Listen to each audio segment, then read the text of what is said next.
So hello everyone, आज के इस वीडियो में क्लास 12 फिजिक्स का लेसन 3 लेकर आ गया हूँ। ठीक है ना। तो लेसन 3 कंप्लीट कराने वाला हूँ। क्या 100% आज आपका कंप्लीट हो जाएगा। बस आपको क्या करना है, लास्ट तक देखना है। लेसन का नाम है विद्युत धारा, electric charge. Very very most important है। सारा मैं कवर कराने वाला हूँ, बिल्कुल 0 से कराऊंगा 100 तक पूरा एकदम। इसके बाहर से एग्जाम में नहीं आएगा, ये आप लिख के ले लो। क्लियर। तो एग्जाम में यहीं से आएगा, इसके बाहर से नहीं आने वाला। तो इसको लास्ट तक जरूर देखिएगा। अब विद्युत धारा है तो सबसे पहले देख लेते हैं विद्युत धारा होता क्या है ना। विद्युत धारा होता क्या है, देखिएगा ध्यान से। विद्युत आवेश की जो प्रवाह होता है, जो आवेश होता है, आवेश यानी कि जो धारा होता है। धारा जैसे आप मान लो लाइट है, तो लाइट जैसे वहां से कहीं से बटन टिपते होंगे, फिर आपके घर तक लाइट आता होगा। कितना टाइम लगता है? बहुत कम टाइम, मतलब टाइम ना के बराबर लगता है। वहां टिपते ही तुरंत पहुंच जाता है, बहुत स्पीड से आता है। तो वही होता है, जो विद्युत आवेश की जो प्रवाह करने की जो दर होती है, प्रवाह की जो दर होती है, वही विद्युत धारा कहते हैं। जैसे किसी प्रति करते हैं आई से, आई बराबर क्या फॉर्मूला होता है, आई बराबर क्यू अपान टी होता है। क्या होता है? Q upon T. आई क्या है आपका? धारा हो गया, क्यू आवेश हो गया, और टी क्या है? क्या है? समय है। तो क्यू क्या है? आवेश होता है, और टी क्या होता है आपका? समय होता है। ठीक है ना। अब आवेश का मात्रक क्या होता है? क्या होता है? कूलाम होता है। और समय का मात्रक क्या होता है? सेकेंड होता है। क्लियर। अब इसको अगर आप कहना चाहो तो आवेश, सॉरी, आई धारा, विद्युत धारा इक्वल टू क्या होता है? कूलाम बटे सेकेंड होता है। अगर इसका मात्रक पूछ लिया कि विद्युत धारा का मात्रक आप बता दो भैया, तो आप बता ले जाओगे। क्यों? क्योंकि आई इक्वल टू क्या होता है? कूलाम बटे सेकेंड। कूलाम क्या हो गया? क्यू हो गया। टी क्या है आपका? समय है। समय का मात्रक सेकेंड होता है। ऐसे निकल जाता है। आप इसे ऐसे भी कह सकते हैं, इसका मात्रक एक और होता है। क्या होता है इसका मात्रक? ध्यान दीजिएगा, इसका मात्रक कूलाम बटे सेकेंड है। इसको मैं ऐसे भी लिख सकता हूं, एम्पियर। क्या लिख सकता हूं? एम्पियर। तो विद्युत धारा क्या होता है? जो आवेश के प्रवाह की जो दर होता है, उसे हम क्या कहते हैं? विद्युत धारा कहते हैं। Clear. I equal to Q upon T. इतना समझ आ गया ना। अब देखिए, इसमें थोड़ा सा अंतर है।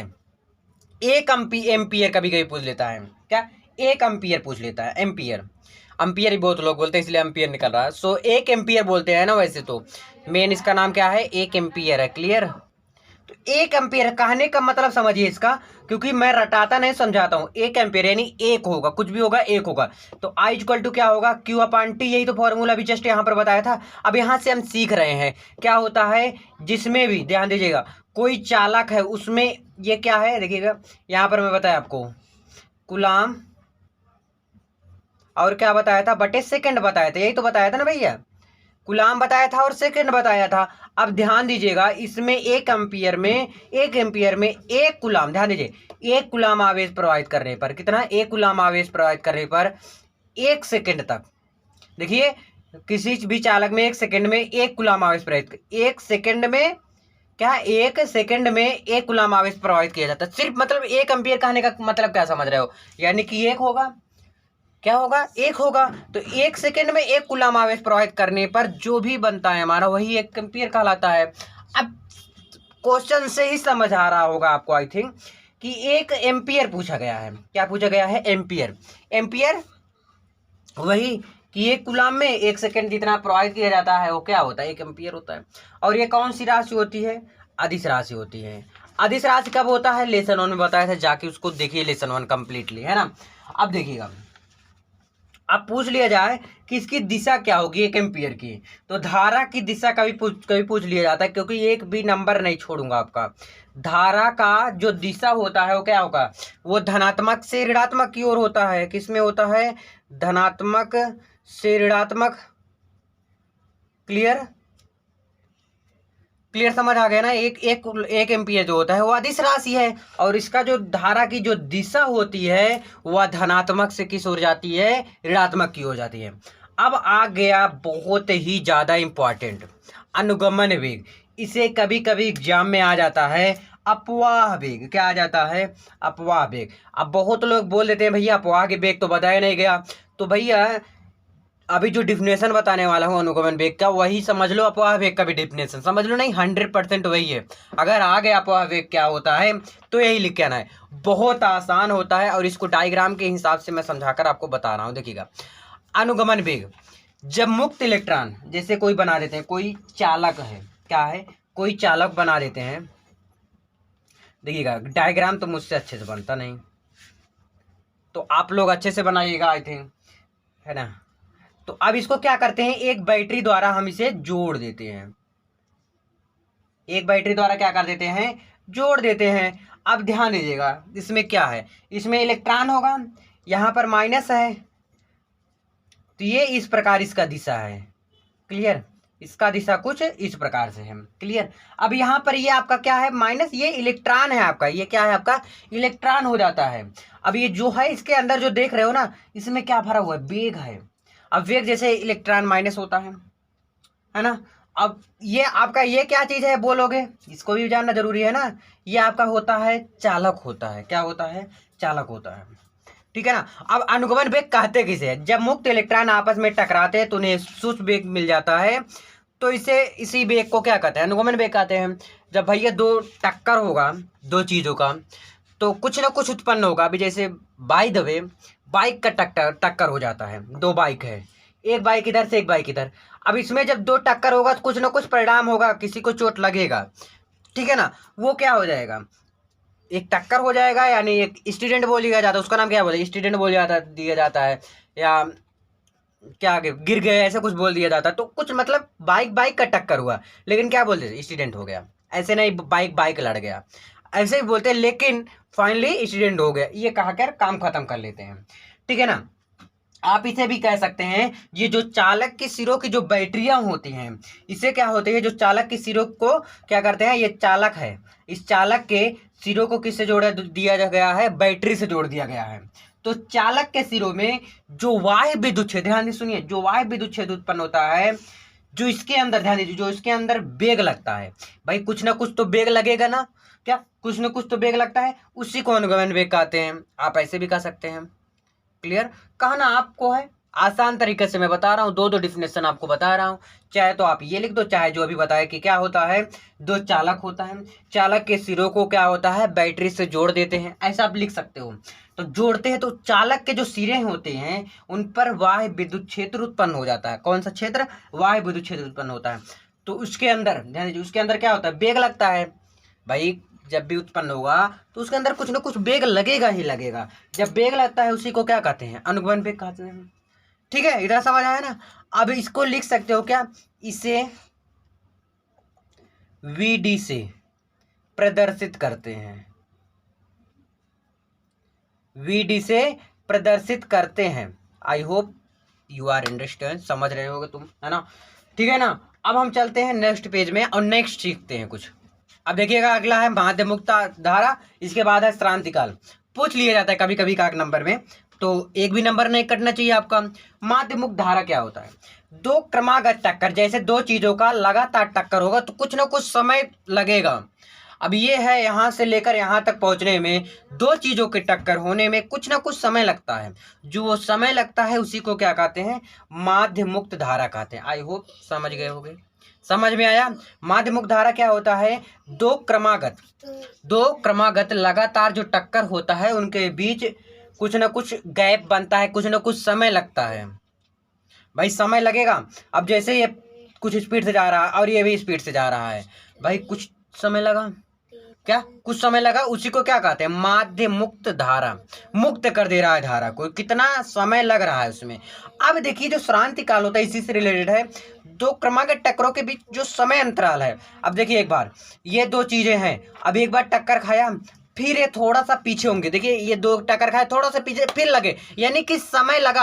अब उसमें जो समय बच रहा है, एक दूसरे का टक्कर होने में जो समय लग रहा है, वो आपका क्रांतिकाल होता है। क्या होता है भैया, क्रांतिकाल होता है। समझ आया, क्रांतिकाल क्या होता है। अब दो चीज को लड़ा दिया हमने, क्या दो चीज को लड़ा दिया, अब इसमें तो कुछ ना कुछ लड़ा, एक बार लड़ा फिर दूसरी बार फिर लड़ गया, क्या कुछ उसमें बीच में समय लगा होगा कि एक बार लड़ने के बाद थोड़ा सा रुका होगा। जैसे सपोज दैट आपके सर ने आपको डंडे से मारा हाथ में, तो क्या फट फट फट मतलब लगातार मारते रहते हैं, ऐसा नहीं होता ना। ये मारेंगे फिर डंडे को उठाएंगे फिर मारेंगे, फिर डंडे को उठाएंगे फिर मारेंगे, यानी कि उसके बीच में समय लग रहा है एक डंडे के बीच में अगले डंडे मारने के लिए, ठीक है ना। अब देखिए वो श्रांति काल हो गया। अब जो समय लग रहा है डंडे को उठाने में, जो डंडे को उठाने में समय लग रहा है वो क्या होता है, माध्य मुक्त धारा होता है। आई होप समझ में जरूर आया होगा। अब हम अगला हेडिंग देखते हैं, बहुत ज्यादा वेरी वेरी मोस्ट इंपॉर्टेंट है। चलो नेक्स्ट पेज में देखिएगा, इसमें है धारा तथा अनुगमन वेग से में संबंध।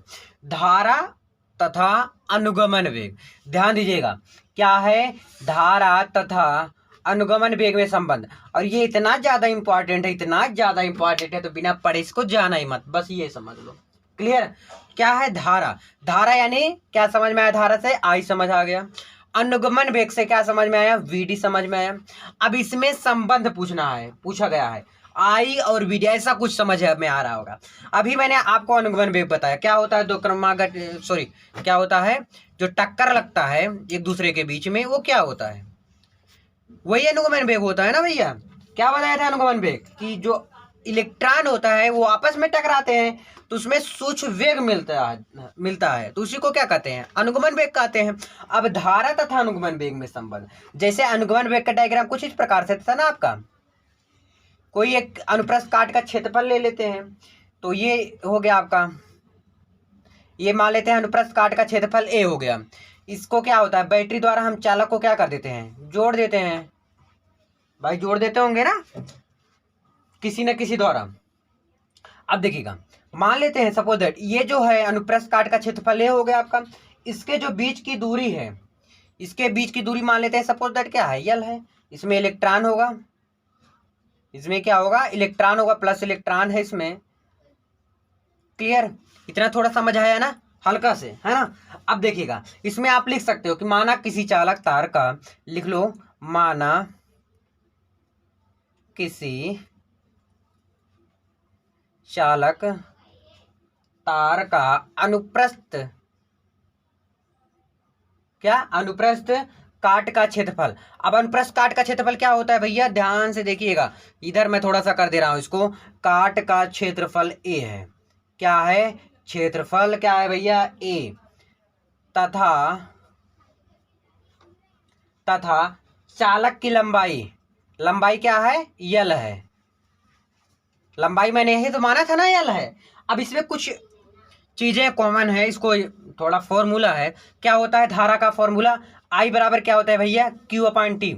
ये फॉर्मूला आपको पता होगा, मैं फॉर्मूला वाला सीरीज में कंप्लीट कर दिया था, एक ही वीडियो में कंप्लीट किया था। आई इक्वल टू क्या होता है, क्यू अपॉन टी होता है। अब क्यू बराबर क्या होता है, यानी बटे के टी, ऐसे भी लिख सकता हूं मैं, आई बराबर मैं ऐसे भी लिख सकता हूँ यानी बटे टी, है ना, समझ आया ना।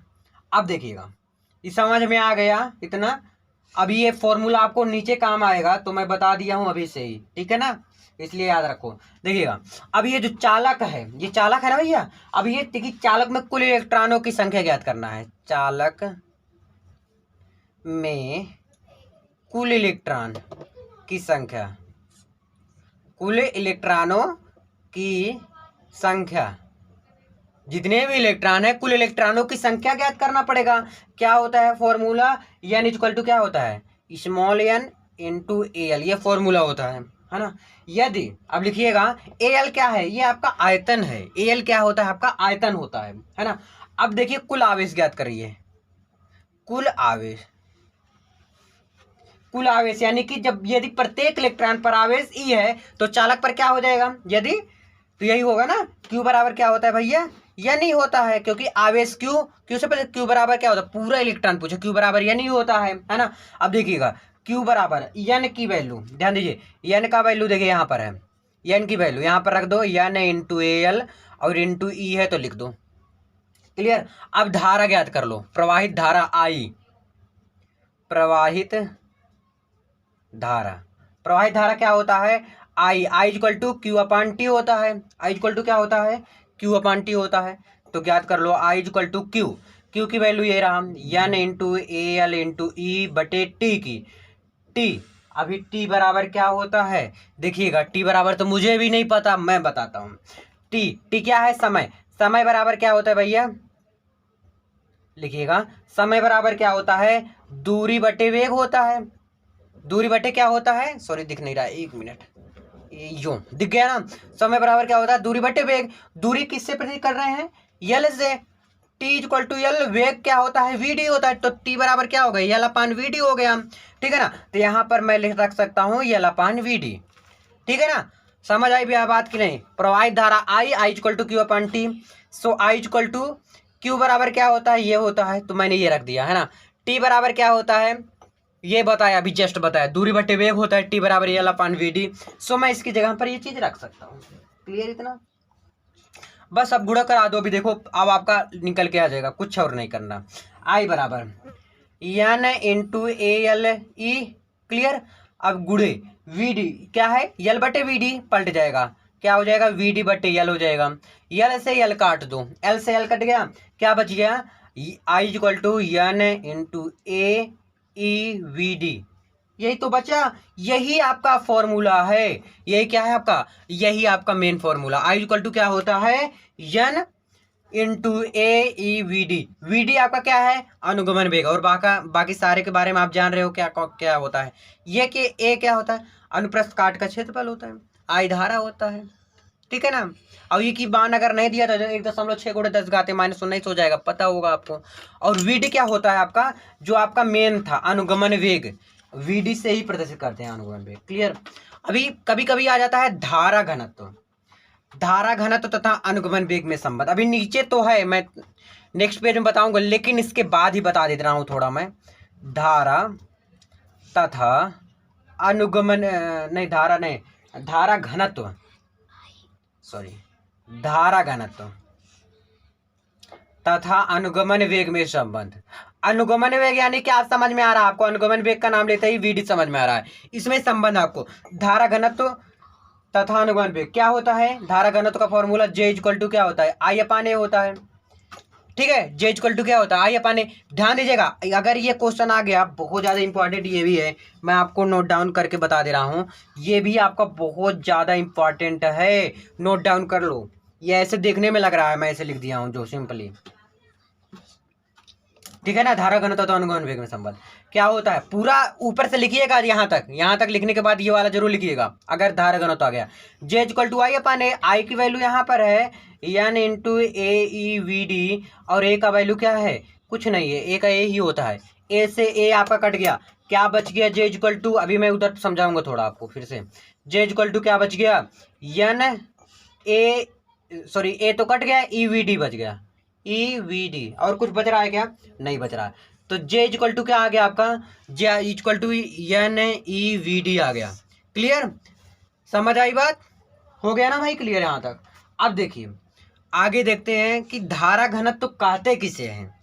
धारा घनत्व तो होता क्या है, फॉर्मूला आपने देख लिया, फॉर्मूला याद कर लो। जे इक्वल टू क्या होता है, आई अपान ए, आई धारा हो गया, ए क्या होता है, अनुप्रस्थ, ए समझ लो डायरेक्ट क्षेत्रफल होता है, ए क्या होता है, क्षेत्रफल होता है, ठीक है ना। तो चलो देखते हैं नेक्स्ट पेज में धारा घनत्व आखिर क्या होता है। चलो जी सीख लेते हैं धारा घनत्व क्या होता है। कोई चालक है, उसके एकांक क्षेत्रफल से प्रवाहित, एकांक क्षेत्रफल से प्रवाहित धारा की मात्रा को क्या कहते हैं, धारा घनत्व कहते हैं। फॉर्मूला क्या अभी सीखा आपने, जे इक्वल टू आई अपान ए, यही सीखा ना। आई क्या था आपका, धारा होता है, ए क्या होता है आपका, क्षेत्रफल होता है, क्या होता है, क्षेत्रफल होता है। तो क्या होता है, किसी चालक, कोई चालक है, उसमें एकांक क्षेत्रफल से, मतलब एकांक क्षेत्रफल से जो धारा को प्रवाहित किया जाता है, उसे हम धारा घनत्व कहते हैं। कभी कभी आ जाता है, जो मैं बताया था बहुत ज्यादा इंपॉर्टेंट भैया, धारा घनत्व तथा अनुगमन वेग में संबंध, ये पूछ लिया जाता है। कैसे इसको लिखेंगे, जैसे इसके पीछे वाला बताया था ना कि धारा तथा अनुगमन वेग में संबंध, वहां से लिखना स्टार्ट करेंगे। फिर जहां पर मैं रोका था, यहाँ पर रोक दिया था ना, आई इक्वल टू रोक दिया था, यानी ई ए वी डी, यही तो फॉर्मूला होता है ना, ठीक है ना, यही फॉर्मूला होता है। अब धारा घनत्व का फॉर्मूला क्या होता है, ऊपर देखिए, जे इक्वल टू आई अपान ए। अब देखिए आई की वैल्यू यहाँ पर है N E A V D बटे ए से ए कट गया, क्या बचा, एन ई वी डी। तो जे इक्वल टू क्या हो गया है, एन ई वी डी हो गया, ठीक है ना। अब देखिए अगला है प्रतिरोध। प्रतिरोध कैसे बनता है, जैसे ऐसे कुछ बन जाता है, ऐसे में कुछ बनता है, इसे हम प्रतिरोध कहते हैं। अब प्रतिरोध होता क्या है, मेन बन जाता है फॉर्मूला। प्रतिरोध होता क्या है, जैसे जो धारा होता है उसको जो बहने में जो रुकावट आता है, जैसे पानी बह रहा है, ये आपका नाला हो गया, ध्यान दीजिएगा। ये आपका जैसे गांव में, अगर आप गांव के ही होंगे आई थिंक, क्योंकि हिंदी मीडियम अक्सर गांव के लोग रहते हैं ना, शहर में भी रहते हैं, ऐसी बात नहीं है। सो जैसे ये पानी जा रहा है, गंगा जल है ना, ये पानी बह रहा है, आपने इसको काट के बंद कर दिया। अब ये बंद होना चाहिए। जैसे मेरा पानी, हम अपने सबका जो पानी जाता है पाकिस्तान में, वो क्या किया जाता है, वो बंद कर दिया जाता है। कब? गर्मी के समय में, जब बरसात आ जाता है ना, तो फिर भी खोल दिया, उनके पास खोल दिया जाता है, भाई जा बुढ़ जा तू भी, जा पाकिस्तान में पानी। तो ये चीज होता है, तो ये हमारे ऊपर होता है। तो प्रतिरोध क्या होता है? धारा के मान में आने वाले रुकावट को क्या कहते हैं? प्रतिरोध कहते हैं। जो धारा, जैसे लाइट है, तो लाइट कट जाता है, कैसे? कोई ना कोई लाइन मैन रहता होगा, वो लाइन काट देता है, तो हम सब क्या क्या होता है, लाइन नहीं आता। सिंपल वही प्रतिरोध होता है। पानी का समझ आया होगा, पाकिस्तान वाला आई थिंक एग्जाम्पल। भाई देखिए, हमारे यहाँ ज्यादा चीजें हैं, पानी वगैरह। सो ये जाते हैं उधर साइड, तो बंकर बोलते हैं, ऐसे कुछ बोलते हैं शायद। उसके द्वारा क्या होता है, रोक दिया जाता है। कब? गर्मी के समय में, जब पानी की मात्रा पाकिस्तान में एकदम खत्म होने वाला रहता है, चांस है ना, कम हो जाता है काफी ज्यादा, तो क्या कर देते हैं, बंद कर देते हैं, मतलब जाना ही नहीं चाहिए पानी। देख रहे हो दिमाग? फिर क्या करते हैं, जब बरसात आ जाता है, अपना भारत में जो पानी खूब ज्यादा फुल हो जाता है, क्या करते हैं, इसको खोल देते हैं, भाई अब तू भी जाके पाकिस्तान में चला जा थोड़ा पानी, है ना, क्योंकि वो उधर और जाके बुड़ जा, वैसे भी बारिश होता रहता है, और जाके बुड़ जा। तो ये चीज प्रतिरोध होता है। अब देखिए ओम का नियम क्या होता है, आपने 10th में पढ़ा होगा ओम का नियम, है ना। क्या होता है, इस नियम के अनुसार एक फॉर्मूला होता है, बहुत लोग इसे पूछते हैं, इसको याद ही कर लो। क्या? इसको याद ही कर लो। क्या होता है, इस नियम के अनुसार किसी चालक की भौतिक अवस्था में परिवर्तन ना किए जाए, भौतिक अवस्था जो होता है उसमें परिवर्तन ना किए जाए, तो चालक का विभवांतर, देखिए जो विभवांतर होगा वो धारा के क्या होता है, अनुक्रमानुपाती होता है। यानी कि अगर ये कांस्टेंट है, एक अनुक्रमानुपाती है, इसको आज हटाएंगे तो क्या हो जाएगा, एक कांस्टेंट के रूप में आर आ जाएगा। तो आर आई, यही फॉर्मूला होता है, ठीक है ना। कोई धारा है, देखिए इस नियम के अनुसार किसी चालक की भौतिक अवस्था में परिवर्तन ना किया जाए, क्या? परिवर्तन ना किया जाए, तो चालक की विभवांतर उससे प्रवाहित धारा के समानुपाती होता है। धारा के क्या होता है, समान। कोई विभवांतर है, धारा के समानुपाती होता है, ऐसे भी कह सकते हैं। कोई धारा है, क्या? कोई धारा है, विभवांतर के क्या होता है, समानुपाती होता है। ये आपका क्या हो जाता है, ओम का नियम होता है। ओम का नियम क्या होता है, इस नियम के अनुसार किसी चालक, कोई चालक है कि भौतिक अवस्था में परिवर्तन ना किया जाए, ध्यान इससे सुनिएगा, परिवर्तन ना किया जाए, तो चालक का विभवांतर उससे प्रवाहित धारा के समानुपाती होता है, V equal to R I. Ohm का नियम समझ आ गया? क्लियर? Note this point. जो भी आपको समझ नहीं आता वो कमेंट कीजिए। कोई भी विभवांतर है, धारा के अनुक्रमानुपाती होता है, वही तो होता है ओम का नियम। अब V इक्वल टू, ये कांस्टेंट है, कांस्टेंट के रूप में जब भी हटाएंगे अनुक्रमानुपाती, कांस्टेंट के रूप में मैं आर वैल्यू रख दिया और आर आई हो गया। ये है आपका ओम का नियम, बहुत कम इंपॉर्टेंट, ज्यादा इंपॉर्टेंट नहीं है। लेकिन अगर आप किसी से मिलोगे ना, भैया ओम का नियम बता दे, ओम का नियम बता दे, तो ये चीज होता है। तो भैया इसलिए ओम का नियम पढ़ लो, दूसरे को दिखाने के लिए, उतना इंपॉर्टेंट नहीं है। लेकिन जो अगला है आपका, क्या, चलो देखते हैं अगले पेज में ही क्या है। देखिएगा ये वाला बहुत ज्यादा इंपॉर्टेंट है, बहुत ज्यादा। क्या भाई साहब, 110% इंपॉर्टेंट है, आप समझ लो। कितना स्टार दूं इसको, कम हो जाएगा, क्या स्टार ही कम हो जाएगा, पेन खत्म हो जाएगा, इतना इंपॉर्टेंट है। आप जाके 5 प्रीवियस ईयर क्वेश्चन देखिए, 5 सिर्फ कर रहा हूं मैं, 5 में से 3 या 4 की बात कर रहा हूं, 100% पूछा गया है। क्या? अनुगमन वेग के आधार पर ओम के नियम की व्युत्पत्ति, ठीक है ना। देखिए वही अनुगमन वेग बना लो पहले, है ना, जो होता है ये अनुप्रस्थ काट का क्षेत्रफल होगा, इसके बीच की दूरी क्या होगा, यल होगा, ठीक है। इसको क्या होगा, बैटरी द्वारा जोड़ दिया गया होगा। इतना तो आता होगा भाई, सिंपल है, इतना है ना, इतना सिंपल है, इतना तो आ गया होगा आपको, है ना। ये आपका क्या होता है, अनुप्रस्थ काट का क्षेत्रफल ए है, ठीक है ना। अब देखिए मानक किसी तार की लंबाई यल है ना, क्लियर। अब यल है तथा क्षेत्रफल क्या है, ए हो गया। अब जो मुक्त इलेक्ट्रॉन मान लेते हैं, मुक्त इलेक्ट्रॉन यन है, मुक्त इलेक्ट्रॉन किसी प्रतीक करते हैं, यन से, मुक्त इलेक्ट्रॉन यन है। फिर क्या हो जाएगा, कई फॉर्मूला लगेंगे, बहुत ज्यादा इंपॉर्टेंट है। देखिएगा पहला फॉर्मूला जो होता है, प्रवाहित धारा पहले देख लेते हैं। चालक में, 1 मिनट में ऊपर कर दे रहा हूं, चालक में प्रवाहित धारा, चालक में प्रवाहित धारा, धारा क्या होता है, आई होता है, धारा क्या होता है, आई होता है। तो आई इक्वल टू क्या होता है, फॉर्मूला भाई इसके पीछे जो बताया था अनुगमन वेग वाला, यानी ये वी डी, ये पता है ना।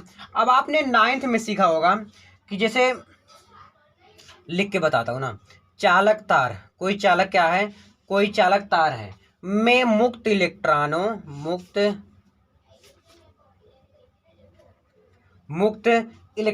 पर ई के विपरीत दिशा, ई के विपरीत दिशा, ठीक है ना, ई के विपरीत दिशा में लगने वाला बल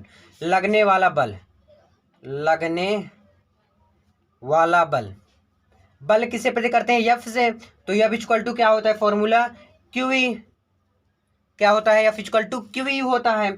अब क्यू बराबर क्या होता है, फॉर्मूला क्यू बराबर होता है या नहीं होता है, सुने हो, जानते हो ना, आवेश इक्वल टू, ठीक है, यही होता है ना। तो यहाँ पर मैं ये भी रख सकता हूँ, एन ई इंटू ई, बोलो यस और नो, रख सकता हूँ ना भैया। अब मान लेते हैं जो एन की जो संख्या है, जो मुक्त इलेक्ट्रॉनों की संख्या है वो 1 है, तो एफ इक्वल टू क्या हो जाएगा, small E into capital E, बोलिए एग्री हो ना भैया। और फॉर्मूला होता है इज इक्वल टू आपने सीखा होगा, इज इक्वल टू क्या होता है, वी अपान क्या होता है, बताइएगा, वी अपान आई होता है। तो लिख दो भैया, क्या लिख दो, क्लियर।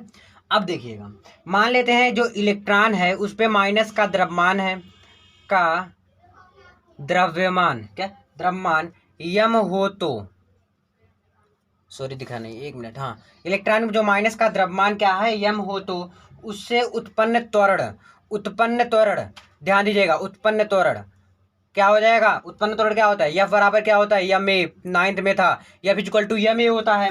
अब देखिएगा जरा, ये ए इक्वल टू क्या हो जाएगा, एफ बटे में आ जाए यम, क्लियर। अब देखिए समीकरण 1 का जो फॉर्मूला था, देखिए यहाँ पर ऐसे भी कर सकता हूँ, f equal to e into v upon I, बोलिए एग्री हो ना, वी अपान आई। अब यही चीज यहाँ पर रख दो, E V upon I am, समझ आई बात, इतना समझ आया, ए बराबर ई वी बटे आई एम। ई क्या है आपका, ई एक त्वरित गति करता है, ई क्या है आपका, त्वरित गति करता है। तो ध्यान दीजिएगा क्या मैं बोल रहा हूँ, ई क्या होता है, ये त्वरित गति होता है। ई क्योंकि जो धनायन से क्या होता है, इलेक्ट्रॉन जो होता है, ये ई होता है जो, ये हमेशा क्या करते रहते हैं, टकराते रहते हैं, इसी को क्रांतिकाल कहते हैं ना। अब देखिएगा इसके बाद जो गति का प्रथम नियम जानते हो कि नहीं, देखिए मैं सिखाता हूँ नेक्स्ट पेज में, चलो जी लिख लेते हैं गति का प्रथम नियम,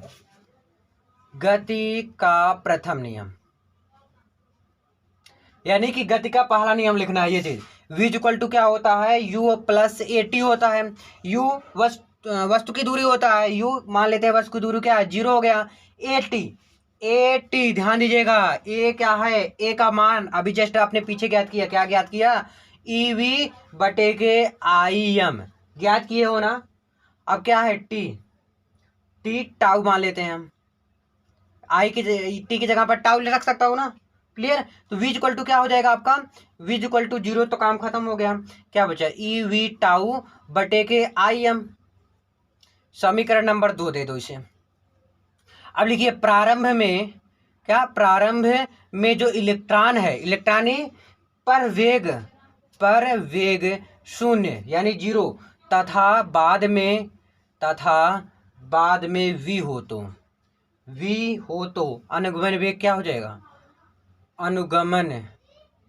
अनुगमन वेग क्या हो जाएगा, वी डी इक्वल टू क्या हो जाएगा, 0 प्लस वी हो जाएगा, प्लस वी बटे के 2, तो वी डी इक्वल टू आ गया वी अपान 2 आ गया, एक चीज ये आ गया।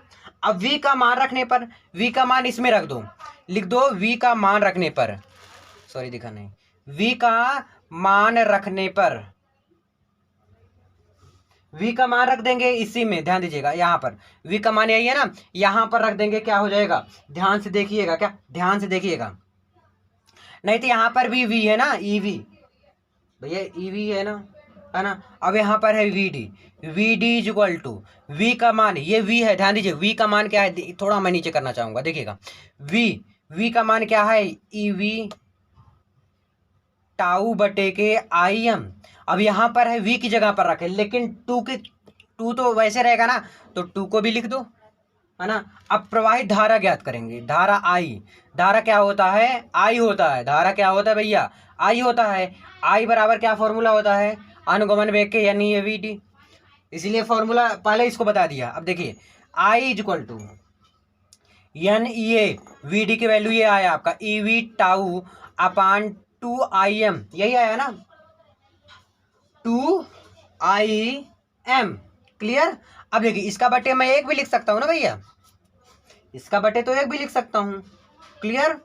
अब देखिएगा कुछ और कर सकते हैं क्या इसमें, एन ए ई 2 बार है रे, एक चीज तो और मिल गया मुझे, क्या ई 2 बार है तो मिल गया I equal to N E square A V tau बटे के 2 IM, 2 IM हो जाएगा, है ना। अब क्रॉस मल्टीप्लाई करा लो, क्या हो जाएगा 2, देखिए यहाँ पर भी है आई, यहाँ पर भी आई है ना। ध्यान समझ रहे हो ना बात। क्लियर। लिख दो ये चीज, है ना। कर लो भैया, क्या कर लो। आई आई यहाँ पर है, क्या हो जाएगा, एक को ऐसे बना दो, एक को ऐसे बना दो, equal to N E square A V tau, यही है ना भैया। क्लियर। अब वी इक्वल टू क्या होता है, याद कर लीजिए, वी इक्वल टू क्या होता है, इसी में बताऊंगा, इसी पेज में खत्म करूंगा। वी इक्वल टू क्या होता है 2ml आई बटे के N A E square tau, V square equal to हो गया, वी इक्वल टू हो गया। क्लियर। कोई दिक्कत। अब देखिएगा मान लेते हैं हम, ये जो है क्या है, ये एक नियतांक है, ये क्या है इतना, सॉरी दिखाना, ये 1 मिनट भैया, करोगे ऐसे आएगा, है ना। ये मान लेते हैं क्या आपका नियतांक है, कांस्टेंट है, तो नियतांक का मान क्या हो जाएगा, ऐसे लिख सकता हूँ v, देखिएगा यहाँ पर लिख रहा हूँ v अनुक्रमानुपाते, क्या बचा i बच गया। अब अनुक्रमानुपाते हटा देंगे, क्या हो जाएगा आई आर हो जाएगा, या आर आई हो गया। यही तो लाना था आपको, क्या यही चीज आपको लाना था आंसर में। क्लियर। अब देखते हैं नेक्स्ट पेज में, चलो। अब देखिए आगे आपका है प्रतिरोधों का संयोजन। किसका संयोजन, प्रतिरोधों का संयोजन। 2 प्रकार से होता है संयोजन। कितने प्रकार से होता है, 2 प्रकार से होता है। एक समांतर क्रम संयोजन होता है, एक श्रेणी क्रम संयोजन होता है। अभी इससे न्यूमेरिकल जरूर आता है एग्जाम में, 100% आता ही आता है।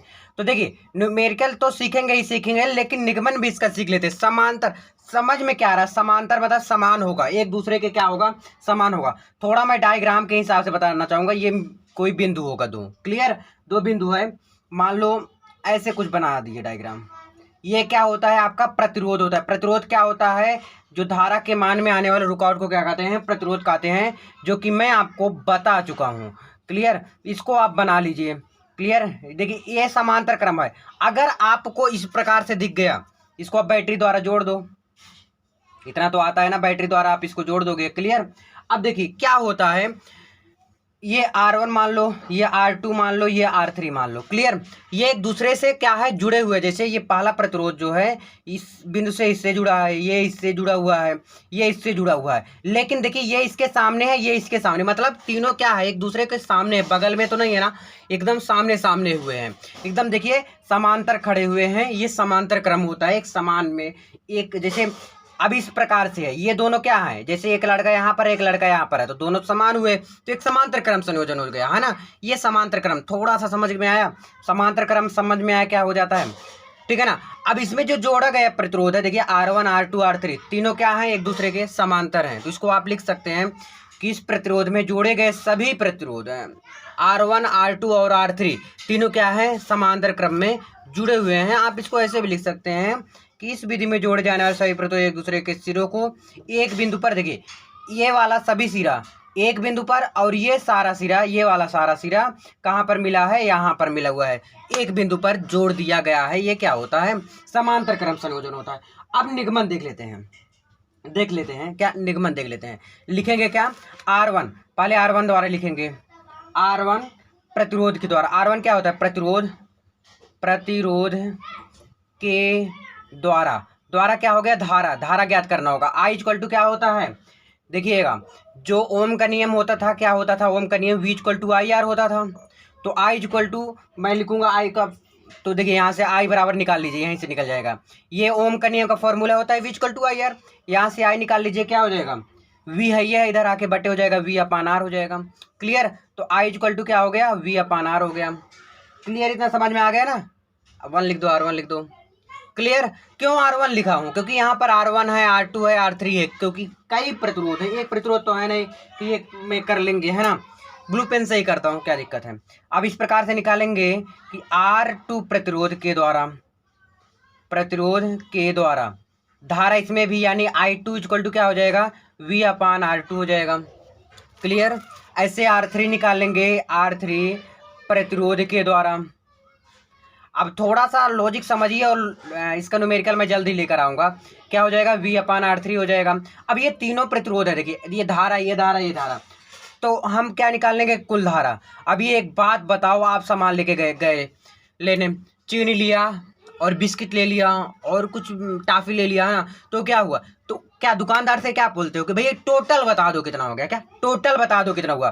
तो क्या करता है, सभी को जोड़ लेगा, I1 जोड़ेगा, I2 को जोड़ेगा और I3 को भी जोड़ेगा। अब देखिए कोई जरूरी नहीं 3 प्रतिरोध, हो सकता है 2 प्रतिरोध हो, लेकिन 2 से कम नहीं होगा। समांतर क्रम में 2 से कम नहीं होता। अगर 1 होगा तो श्रेणी क्रम में चला जाएगा, है ना, उसको बताऊंगा मैं भी नीचे। अगर कई प्रतिरोध है, जैसे दो हो सकते हैं, 2 से ज़्यादा हो सकते हैं, 3 हो सकता है, 4 हो सकता है, इसमें जोड़ते चले जाओ, ऐसे लगाते चले जाओ, 5 प्रतिरोध, 4, 6 प्रतिरोध, आपके ऊपर डिपेंड करता है कि कितना प्रतिरोध आप लेना चाहते हैं। देखिए I क्या होता है, देखिए I1 क्या है, V/R1 हो गया, I2 की वैल्यू है V/R2 हो गया, I3 की वैल्यू है V/R3। यहाँ से कुछ कॉमन बन रहा है, और I क्या होता है, V/R होता है। यहाँ से कॉमन बन रहा है क्या, V कॉमन बन रहा है, क्या बन रहा है, V कॉमन बन रहा है, क्या हो जाएगा, 1/R1 धन 1/R2 धन 1/R3। क्लियर, इतना समझ में आया। आप देखिए V से V कट गया, क्या बचा आपके पास, 1/R इक्वल टू 1/R1 धन 1/R2 धन 1/R3। अरे R2 ये है, चाहे जितना प्रतिरोध दे दे, बस सिर्फ याद ये रखना कि सभी प्रतिरोध क्या है, एक दूसरे के समांतर हैं। क्या है, एक दूसरे के समांतर। देखिए सारे प्रतिरोध क्या है, एक दूसरे के समांतर है, समान क्रम में जुड़े होते हैं, वो क्या होते हैं, समांतर क्रम संयोजन होता है। I hope that's all clear your doubt. Okay, समझ आया कि नहीं बात, ओके भाई, आ गया ना। समांतर क्रम यही होता है, जब भी एक दूसरे के क्या होंगे, समान होंगे, वो समांतर क्रम संयोजन होता है। श्रेणी क्रम सेम इसका उल्टा होता है, नेक्स्ट पेज में उसे भी देखते हैं। चलो, श्रेणी क्रम संयोजन क्या है, श्रेणी क्रम संयोजन कैसे ये आएगा। श्रेणी क्रम मतलब ही होता है कि एक दूसरे का जो प्रतिरोध होगा, जैसे ये एक प्रतिरोध हो गया, एक प्रतिरोध ये हो गया, मतलब लाइन से जुड़ा होगा बस। अब कोई जरूरी नहीं लाइन से ही हो, कैसे हो सकता है भैया, आप चाहे जितना प्रतिरोध बना सकते हो, ये आपको पर डिपेंड करता है ना।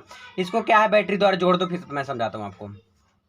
देखिएगा, सॉरी, ये ऐसे जोड़ दिया मैंने, है ना, देखिए यहाँ से इसको बना दिया, ये लाइन नहीं है। क्लियर। अब देखिएगा, ये मान लेते हैं R1 है, ये R2 है, R3 है। अब क्या प्रतिरोध को और किसी से नहीं, प्रतिरोध R से ही प्रदर्शित करते हैं, जो कि मैं बता चुका हूँ आपको, ठीक है ना। अब देखिए ध्यान दीजिएगा, एक प्रतिरोध देखिए, ये जो पहला प्रतिरोध है, पहला प्रतिरोध A मान लेते हैं, ये पहला बिंदु है, ये लास्ट वाला बिंदु मान लेते हैं B है। देखिए पहला प्रतिरोध का जो पहला सिरा है, ये पहला सिरा है, दूसरे प्रतिरोध के पहले सिरे से जुड़ा हुआ है, फिर दूसरे प्रतिरोध के दूसरा सिरा तीसरे प्रतिरोध के पहले सिरे से जुड़ा हुआ है। और ध्यान दीजिए, तीसरे प्रतिरोध के दूसरा सिरा और पहले प्रतिरोध के पहले सिरा को बैटरी द्वारा जोड़ दिया गया है। किसके द्वारा, बैटरी द्वारा जोड़ दिया गया है। ये श्रेणी क्रम संयोजन होता है। समझ आया क्या मैं बोला, बस यार सिंपल था, बहुत आसान है। देखिए जो R1 है, R1 का जो पहला सिरा है वो एक बिंदु ए पर है, फिर R1 के दूसरे सिरा R2 के पहले सिरे से जोड़ा गया तथा R2 का दूसरा सिरा R3 के पहले सिरे से जोड़ दिया गया है, तथा R3 का दूसरा सिरा R1 के पहले सिरे से किसके द्वारा जोड़ दिया गया है, बैटरी का द्वारा जोड़ दिया गया है। ये आपको इतना लिखना है। आई होप समझ में आ गया ना। ये क्या है, ये प्रतिरोध है। अब इसमें विभव भी होगा, विभव V1 होगा, V2 होगा, V3 होगा। इसमें विभव क्या होते हैं, चेंज होते हैं, जबकि समांतर क्रम में विभव क्या होता था, समान होता था। क्लियर, विभव क्या होता था, समान होता था। अब ऐसे निकालेंगे, R1 के सिरों का विभवांतर, सिरों का विभवांतर निकालेंगे, यानी V क्या निकालेंगे भैया, V निकालेंगे। तो V इक्वल टू क्या होता है, IR, ओम का नियम यही होता है ना फॉर्मूला, V इक्वल टू क्या होता है, IR। तो यहाँ पर V1 इक्वल टू क्या हो जाएगा, IR1। इसमें धारा समान बहता है, बस ये अंतर है। अब ऐसे यहाँ पर हो जाएगा R2 के सिरों का विभवांतर, V2 इक्वल टू क्या हो जाएगा, IR2 हो जाएगा। ऐसे R3 के सिरों का विभवांतर V3 इक्वल टू क्या हो जाएगा, IR3 हो जाएगा। क्लियर। अब मैं क्या निकाल लूंगा, मैं बताया ना कुल विभवांतर, यानी टोटल कितना हो गया भैया, ये जरा बता दो मुझे, कुल विभवांतर। यानी कि सारा क्या होगा, ऐड हो जाएगा, V1 plus V2 plus V3। V equal to क्या होता है, IR होता है, तो IR यहाँ पर लिख दो, ठीक है ना। यहाँ पर देखो लिखा था ना V इक्वल टू IR। अब V1 का वैल्यू है IR1 है, V2 की वैल्यू है IR2, V3 की वैल्यू है IR3। क्या कॉमन दिख रहा है यहाँ से, I कॉमन दिख रहा है, तो R1 plus R2 plus R3 ये आपका हो गया। क्लियर, समझ आ गया कि नहीं इतना। अब यहाँ से है IR, I से I कट गया, तो हमारे पास क्या बचा, R equal to R1 plus R2 plus R3, ठीक है ना। ये मेरा आ गया श्रेणी क्रम संयोजन का फॉर्मूला। अब इसका थोड़ा और डीपली जाते हैं, इसको और समझने का प्रयास करते हैं हम लोग, क्योंकि समझाना मेरा काम, समझना आपका काम है। तो ध्यान से देखिएगा, श्रेणी क्रम संयोजन मतलब यही हो रहा है भैया कि एक दूसरे के लाइन बाय लाइन क्या हुए हैं, जुड़े हुए हैं, ये आपका क्या हो जाता है, श्रेणी क्रम संयोजन होता है। चाहे जितना जोड़ दो। अब ये ऐसे भी हो सकता है, कुछ भी करके देखिए इस प्रकार से।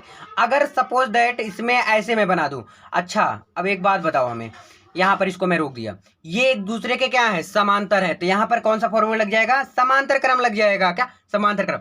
इसके बारे में मैं न्यूमेरिकल का जो भी वीडियो रहेगा ना, इसको अगले वीडियो में कवर कर लूंगा, आपका कमेंट रहेगा। तो चलो जी नेक्स्ट पेज में देखते हैं और अगला हेडिंग।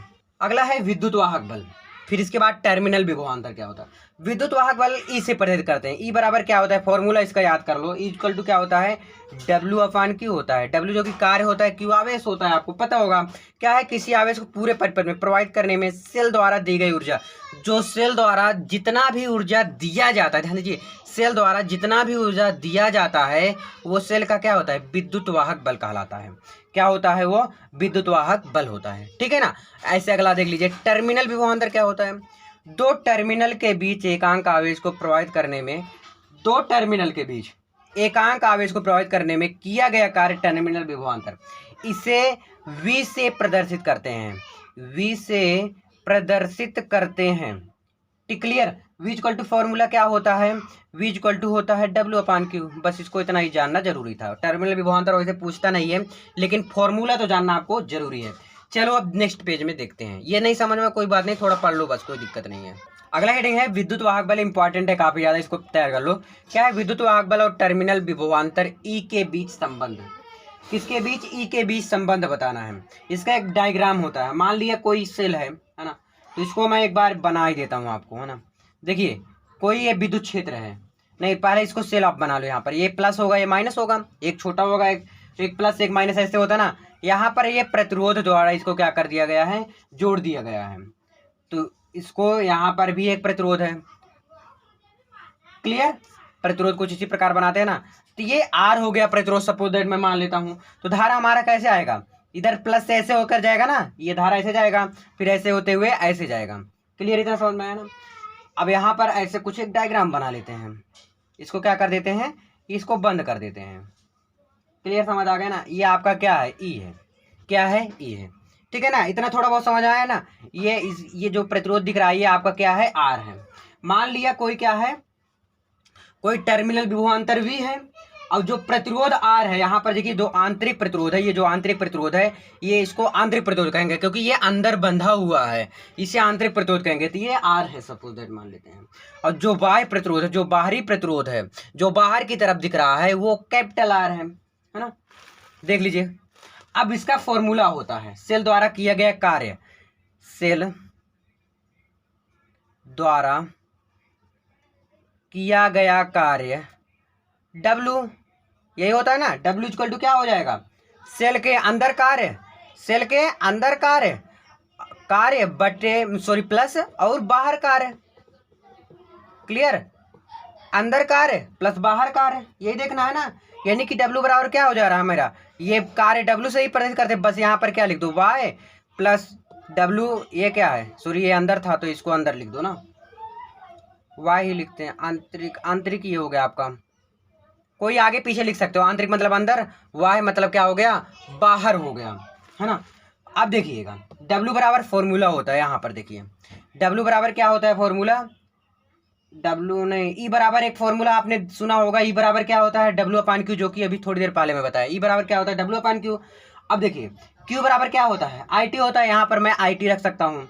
तो E इक्वल टू क्या हो गया, W अपान आई टी। यहाँ से मुझे डब्ल्यू की वैल्यू निकालना है, डब्ल्यू की वैल्यू, है ना।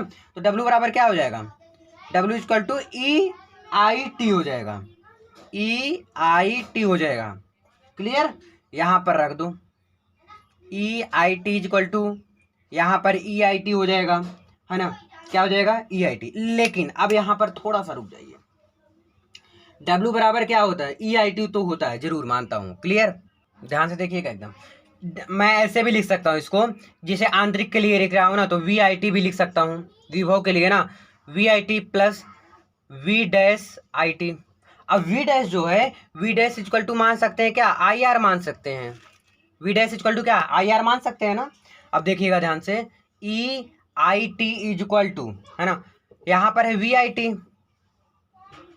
प्लस यहाँ पर रख दीजिए वी डैश की वैल्यू क्या हो जाएगा, आई स्क्वायर आर टी। क्लियर, अब यहाँ से कॉमन बन रहा है क्या, ई आई टी इक्वल टू, यहाँ से कॉमन बन रहा है आपका I T, I T common बन गया तो यहाँ से वी बच गया प्लस आई टी निकल गया, तो यहाँ पर आई एक बचा और एक आर बच गया। Clear, I R equal to हमारा क्या फाइनल आ गया, इक्वल टू क्या फाइनल आ गया, वी प्लस आई आर आ गया। कैसे, क्योंकि आई टी से आपका कट गया, इक्वल टू क्या आ गया, वी प्लस आई आर हो गया। क्लियर, अब देखिए नेक्स्ट पेज में चलो, देखिए अगला है किरचॉफ का नियम, बहुत ज़्यादा इंपॉर्टेंट है। किरचॉफ का दो, किरचॉफ जी ने दो नियम दिए थे, एक प्रथम नियम से लागू है और एक दूसरे नियम से। तो किरचॉफ का नियम, तो पहला नियम ये रहा। पहले किरचॉफ का नियम होता क्या है ना, क्या होता है कि कोई विद्युत है, किसी विद्युत परिपथ में किसी भी संधि पर मिलने वाली सभी विद्युत धाराओं का बीजगणितीय योग कितना होता है, शून्य होता है। ठीक है ना, क्या होता है, शून्य होता है।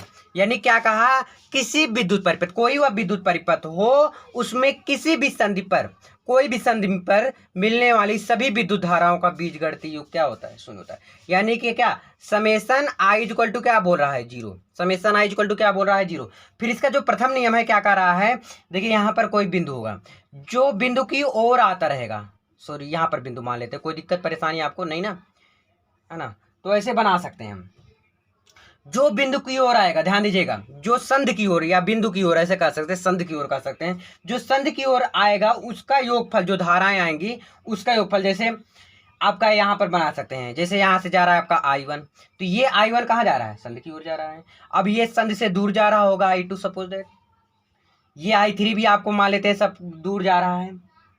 अब I4 क्या है, इधर आ रहा है, अब आपकी तरफ आ रहा है, तो ये I4 हो गया। इस प्रकार से बना सकते हैं हम, और बना सकते हैं, यहाँ से मान लेते हैं हम, ये अंदर जा रहा है, I5 भी अंदर जा रहा है, सपोज दैट।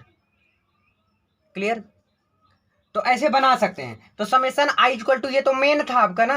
और ये पहला नियम क्या कहता है, इसको मैं लिख के बता देता हूं, जो संध की ओर आएगा, लिखिए, संध की ओर, संध की ओर आने वाली धाराएं, आने वाली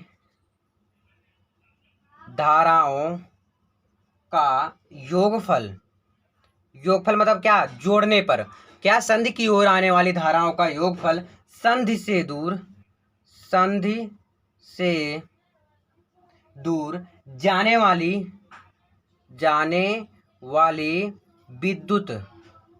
विद्युत धाराओं के योगफल के क्या होता है, बराबर होता है, विद्युत धाराओं के योगफल के बराबर होता है। यानी कि क्या कहा, जो संधि की ओर जाएगा वो धनात्मक होगा और जो संधि से दूर जाएगा वो ऋणात्मक होगा, यही कहने का मतलब है। अब देखिए, जो संधि की ओर जा रहा तो प्लस होगा, यानी I1 प्लस हो गया। क्या, I2 संधि से दूर जा रहा है, तो ये क्या होगा आपका, ऑटोमेटिक माइनस हो जाएगा, तो I2 हो जाएगा, है ना। अब देखिए, I3 संधि से दूर जा रहा है, तो ये भी I3 हो जाएगा माइनस में। ये संधि की ओर आ रहा है तो ये प्लस हो जाएगा, और ये संधि की ओर आ रहा है तो ये भी क्या हो जाएगा, प्लस हो जाएगा। इक्वल टू क्या होता है, जीरो, क्योंकि समेसन आई इक्वल टू क्या होता था, जीरो होता था।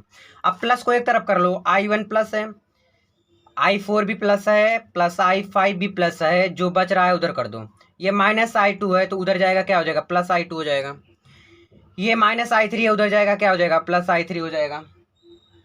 क्लियर, यही चीज मैं कह रहा था, है ना। और अगर पूछा जाएगा कि ये किस पे निर्भर होता है, ये आवेश की संरक्षण पर निर्भर करता है। किस पे निर्भर करता है, ये आवेश की संरक्षण, ये कैसे हो गया, किस पे निर्भर करता है, ये आवेश की संरक्षण पर निर्भर करता है कि जितना धारा आएगी भाई जितना धारा आएगी और उतना ही जाएगी।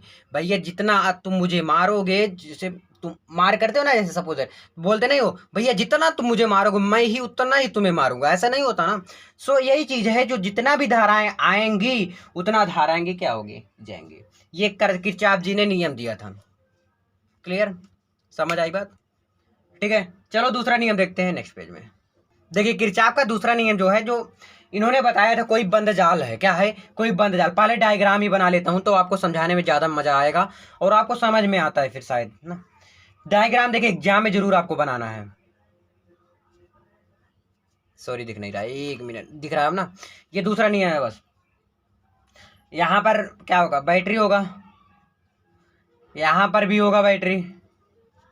क्लियर? इसको बना लो। ये आपका क्या हो गया, प्रतिरोध हो गया। ये आपका क्या हो गया, प्रतिरोध हो गया। ये भी इसको ऐसे बना लो। इसका नाम बी सी डी, इसका नाम ए, क्या बच रहा है, ए बी सी डी हो गया।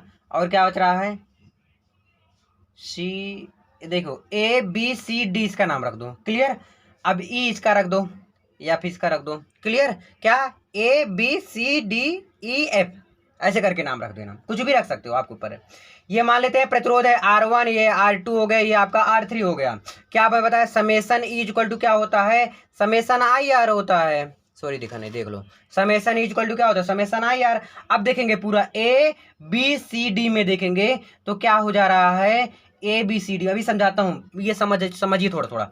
ए बी सी डी में अगर देख रहा हूं तो E1 देखिए, मैं प्रतिरोध मान लेता हूं ना, क्या होता है, E1 minus C2 equal to क्या हो जाएगा आपका, E इक्वल टू क्या होता है, आई आर होता है। तो यानी क्या हो जाएगा, I1 minus R1 minus I2 R2। ठीक है, I1 minus I2 equal to I1 R1 minus I2 R2 हो गया। अब देखिए दूसरे परिपथ यानी DCEF में, दूसरे परिपथ लिख सकते हो आप ऐसे, दूसरे परिपथ में, दूसरा परिपथ यानी कि क्या, E2 इक्वल टू क्या हो जाएगा, I2 R2 और प्लस क्या बच रहा है, I1 प्लस I2 R3।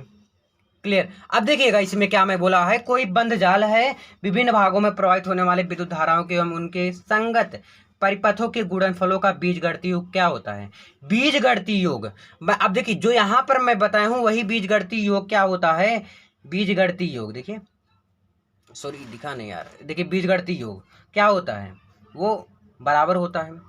तो ये चीज होता है किरचॉफ का दूसरा नियम। आई होप समझ में जरूर आया होगा। अभी मैं लास्ट की तरफ नहीं, अभी इसके बाद भी एक और बताऊंगा आपको, सेलों का संयोजन भी बताऊंगा, व्हीट स्टोन सेतु, इस व्हीट स्टोन सेतु बताऊंगा, जो कि बहुत ज्यादा इंपॉर्टेंट है एग्जाम की दृष्टि से। नेक्स्ट पेज में चलो, अगला है बहुत ज्यादा इंपॉर्टेंट, प्लीज यार इसको पढ़ लेना, व्हीट स्टोन सेतु। इसके पहले मैं थोड़ा विभव मापी बता देते हैं क्या होता है। देखिए जैसे बुखार मापने के लिए कोई यंत्र होता है, क्या थर्म क्या बोलते हैं उसको, अरे यार, आप लोग कमेंट करके बताना क्या बोलते हैं उसको, डॉक्टर लोग ज़्यादातर बोलते हैं, तो उसको बताना क्या नाम है, मुझे याद नहीं आ रहा है प्रेजेंट टाइम, मुझे याद था पहले, है ना। तो देखिए व्हीट स्टोन सेतु जो है ये क्या होता है, व्हीट स्टोन सेतु का पहले डायग्राम ही सीख लेते हैं, है ना, लेकिन इसका उपयोग देख लेते हैं। इसका जो कौन थे व्हीट स्टोन सेतु, ये इंग्लैंड के वैज्ञानिक थे। व्हीट स्टोन सेतु क्या थे, इंग्लैंड के एक वैज्ञानिक थे, जो जैसे कोई प्रतिरोध का मान नहीं पता है तो किसके द्वारा ज्ञात कर लिया जाता है, व्हीट स्टोन सेतु द्वारा हम बहुत आसान तरीके से ज्ञात कर लेते हैं। इतना समझ में आया ना। क्या इसका, जैसे 1833 ईस्वी में इसकी कमी दिखी थी, तो व्हीट स्टोन सेतु ने, इंग्लैंड के वैज्ञानिक है, उन्होंने देखा कि ये इसकी कमी खल रही है, अज्ञात जो प्रतिरोध है उसका मान नहीं ज्ञात हो पा रहा है। जैसे बुखार है, बुखार का माप ही नहीं हो पा रहा कितना तुम्हें कितना डिग्री बुखार हुआ है, तो ऐसे इसको ज्ञात करने के लिए व्हीट स्टोन सेतु ने एक बनाया था अपने ही नाम से, है ना। तो देखिए इसका कैसे डायग्राम है, थोड़ा प्रतिरोध ज्ञात करने के लिए, तो यानी प्रतिरोध होगा इसमें, मैं यार थोड़ा जगह कम छोड़ा, स्पेस कम छोड़ा हूँ। वैसे आप लोग और बढ़िया बनाएगा, एग्जाम में आएगा तो इसको भाई बहुत बड़े में बना देना, मजा आ जाएगा, नंबर आपको पूरा पूरा फुल मिलेगा, इतना समझ लेना आप लोग। क्लियर? यहाँ पर भी प्रतिरोध होगा, ऐसे जा रहा है, यहाँ पर भी प्रतिरोध है। क्लियर? वैसे मुझसे अच्छे से बनता नहीं डायग्राम, आपको पता होगा शायद। यहाँ पर है जी, ये क्या है, जी है। ये क्या क्या नाम इसका कह रहा है, ये जो होता है धारा मापी होता है, ये ऐसे डायगी इसका चिन्ह बना होता है ना। देखिए ये मान लेते हैं ये थीटा है ना। तो यहाँ पर धारा बहेगा आई, यहाँ पर I1 हो गया तो यहाँ पर I2 होगा। अब देखिएगा यहाँ पर ये प्रतिरोध है R और ये मान लेते हैं P है। अब ये बिंदु मान लेते हैं, क्या क्या नाम दे देते हैं, पहले इसको ऐसे करके इसको बना दो, बंद कर दो। ये बैटरी होगा यहाँ पर है ना, बंद कर दिया मैंने इसको। धारा कुछ इस प्रकार से गिर जाएगा, प्लस की ओर से आता है ना धारा, माइनस से प्लस की ओर जाता है तो इधर से जाएगा है ना। तो ये जो आपका मान है ये कुछ इस प्रकार से रहेगा, इस प्रकार से आपका मशीन घूमेगा। तो पहले ये वाला घूमेगा, फिर आपका ये वाला घूमेगा कुछ इस प्रकार से। जो घड़ी देखे हो ना ऐसे घूमता है कुछ घड़ी की तरह। क्लियर, नाम रख दो इसका, ए नाम रख सकता हूँ, कोई दिक्कत परेशानी नहीं ना। आपको नोट्स मिल जाएगा, नोट्स में आप जाके देख लीजिएगा ABCD। क्लियर, ये चीज है। अब इसको पढ़ लीजिए, क्या मिली लिखा हूं, कोई प्रतिरोध है, नाम भी दे दो ना। ये P हो गया, इसका नाम रख दो Q है ना, PQ, इसका नाम R है, ये यहाँ पर दे दो नाम S। तो PQRS नाम का कोई चतुर्भुज है जो ABCD के चारों भुजाओं के साथ जोड़ा गया है। AC विकर्ण के बीच सेल E जोड़ा जा गया है तथा BD के बीच एक धारा मापी है। यहाँ पर इसके बीच में एक धारा मापी क्या है, G है ना। तब यह सेतु क्या होता है, विषम सेतु के स्थिति में होता है। क्लियर, समझ आएगा ना। ये जना रचना में लिखना है इसको। क्लियर, अब देखिएगा इस स्थिति में लिखिएगा, इस स्थिति में P जॉन है, देखिएगा जो PQ है किसके समान है, ये PQ किसके समान है, RS के समान है ना। तो लिखिएगा इस स्थिति में P बटे Q इक्वल टू R बटे S क्या है, व्हीट स्टोन सेतु का सिद्धांत कहते हैं। व्हीट स्टोन सेतु का सिद्धांत कहलाते, सेतु का सिद्धांत कहते हैं, सिद्धांत कहते हैं। ठीक है भैया। अब जैसे किरचॉफ का नियम जो अभी जस्ट थोड़ा पहले मैं बताया था, किरचॉफ का नियम क्या था, किरचॉफ के नियमानुसार लिखिए, नियमानुसार किसमें, नियमानुसार देखिए किसमें, देखिए ABDA में देख ले रहे हैं ना। देखिए क्या क्या है, ABDA यही तो बन रहा है ना। फिर क्या ज्ञात कर लेंगे, फिर ज्ञात कर लेंगे BCDB में, याद कर लिए ना, किसमें किसमें ज्ञात करना है। तो किरचॉफ के नियमानुसार किसमें, ABDA में। क्लियर भैया, क्या हो जाएगा, I1P minus I2P equal to 0। इतना तो आ रहा होगा ना। अब देखिए ये माइनस उधर ले जाएंगे, इसको प्लस कर देंगे तो I1P इक्वल टू क्या हो जाएगा, I2P, ये भी प्लस हो गया। इसको एक क्वेश्चन नंबर क्या दे देते हैं, फर्स्ट देते हैं, समीकरण नंबर 1 हो गया। यही तो था किरचॉफ का नियम ना। अब इसी प्रकार बंद परिपथ जो जस्ट थोड़ा देर बाद बोला था, क्या देखिएगा यहाँ से मैं बोला था क्या, BCDB है ना, BCDB में निकालेंगे, BCDB में यही है ना भैया। क्लियर, तो BCD में क्या हो जाएगा, I1Q इक्वल टू क्या हो जाएगा, नहीं माइनस हो गया ना, माइनस I2S। देखिएगा QS को ले लिया मैं, देखिए जब इसमें लिया हूं तो QS को लिया था, ध्यान दीजिएगा। और जब AB और DA को लिया था तो P और R को लिया था। यही चीज़ है, मैं बार बार नहीं ऊपर नीचे करना चाहता इसलिए थोड़ा। और हाँ यार PP दोनों क्यों किया हूँ, R करो ना यहाँ पर, है ना। सही, सेटिस्फाइड हो। क्या हो जाएगा, I1 theta equal to I2S। अब समीकरण 1 और 2 में भाग देने पर, समीकरण 1 क्या है, समीकरण 1 में समीकरण 2 से भगा देने पर है ना, भाग देने पर क्या हो जाएगा, भाग देने पर I1P बटे के I1Q। क्लियर, इक्वल टू देखिएगा I2R बटे I2S। अब I2 से कट गया, I1 से कट गया, क्या बच गया, यहाँ पर लिख दीजिए P बटे Q इक्वल टू आर बटे एस, यही है आपका वीच स्टेन सेतु। अब देखिए कुछ कॉमन चीजें हैं जो नेक्स्ट पेज में, चलो सिखा देता हूं उसको भी। देखिएगा एक है हेडिंग डालिए विभव मापी। इसमें थोड़ा मैं ऐसे हल्के हाथ से बता रहा हूं क्योंकि उतना इंपॉर्टेंट नहीं है, लेकिन समझ जाइए। सॉरी विभवांतर में लिख दिया है। विभव मापी क्या होता है? विभव मापी होता है। विभव मापी क्या होता है? एक बिंदु से दूसरे बिंदु तक, ध्यान दीजिए, दो बिंदुओं के बीच जो विद्युत विभवांतर नापने का काम करता है। क्या नापता है? विद्युत विभवांतर नापने का जो काम करता है वो क्या होता है? विभव मापी होता है। क्या होता है? विभव मापी होता है। अगला हेडिंग है सेलो का संयोजन। सेलो का संयोजन। अभी आपने थोड़ी देर पहले, आपने थोड़ी देर क्या मतलब 15 मिनट पहले आई थिंक सीखा था समांतर क्रम संयोजन, श्रेणी क्रम संयोजन, है ना। लेकिन किसमें? प्रतिरोधों में सीखा था। अब मैं देख रहा हूं सेलो का संयोजन। ये भी दो प्रकार से होता है। ये कितने प्रकार से होता है? दो प्रकार से होता है। एक समांतर क्रम होता है और एक क्या होता है? श्रेणी क्रम। दूसरा क्या होता है? श्रेणी क्रम। दोनों सेम है, बस सिर्फ इसमें समांतर क्रम में फॉर्मूला क्या था, उसमें ध्यान दीजिएगा क्या था? आर बराबर था, तो इसमें 1/c इक्वल टू क्या हो जाएगा? 1/c1 plus 1/c2 plus 1/c3। ये कुछ इस प्रकार से इसका डायग्राम रहता है। जो भी था मतलब जहां प्रतिरोध बनाए थे ना, वहां पर कुछ ऐसे बना दो,